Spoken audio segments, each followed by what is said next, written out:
Hey, Jennifer. We can play mommy and daddy. Jennifer's evil. Thought you only murdered boys.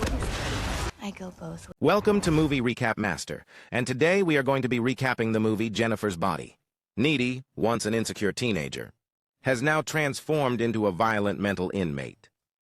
The story begins with Needy reflecting on past events while confined in solitary. Needy and Jennifer Check, a popular cheerleader, have been unlikely best friends since childhood, despite their differences. On one fateful night, Jennifer takes Needy to a local dive bar to see an indie rock band called Low Shoulder. Tragedy strikes when a suspicious fire breaks out, claiming the lives of several people. Despite Needy's desperate attempts to prevent it, Jennifer agrees to leave with the band. Later that same evening, Jennifer, covered in blood, unexpectedly appears in Needy's kitchen.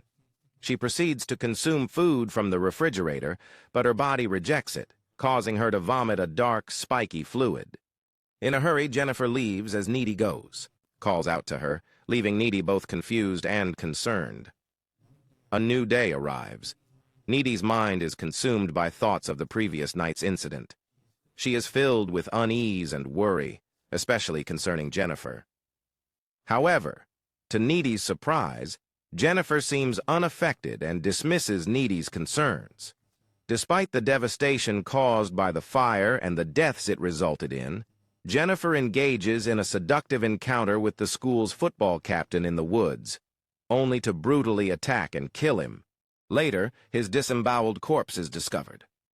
Meanwhile, Low Shoulder, the band responsible for the fire, gains popularity by spreading rumors of their heroism during the tragic event.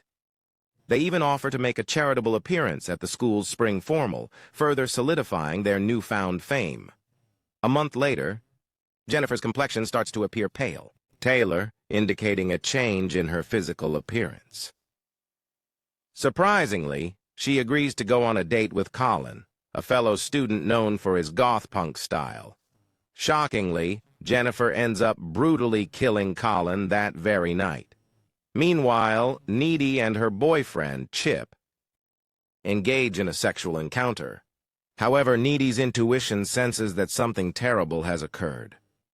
Overwhelmed by panic, she abruptly leaves and nearly runs over Jennifer, who is covered in blood. Needy rushes home in a state of distress and discovers Jennifer in her bedroom. Jennifer initiates physical intimacy with Needy and proceeds to explain the events that unfolded after the fire incident.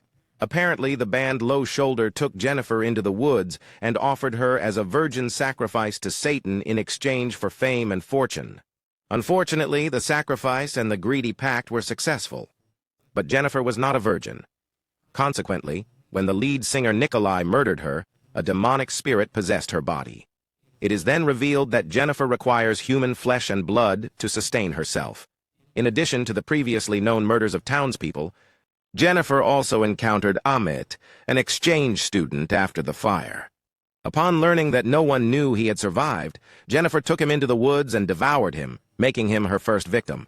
The day after Colin's death, Needy heads to the school library's occult section to gather more information.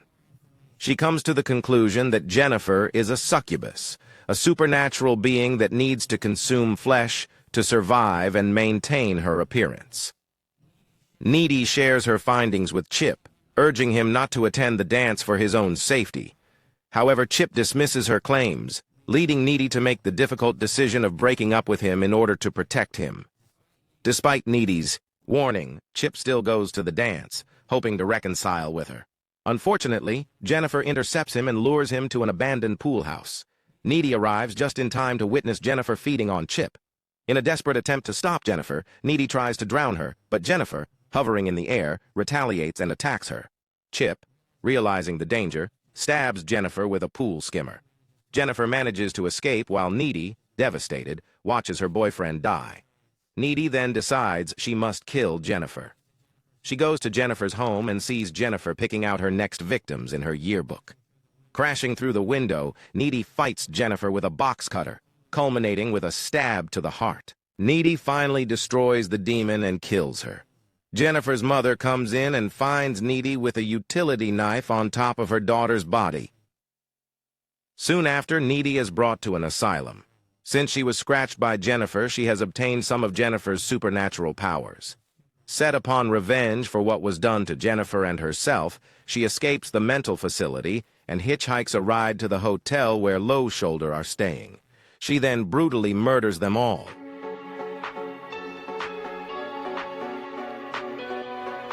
I thought I was doing okay.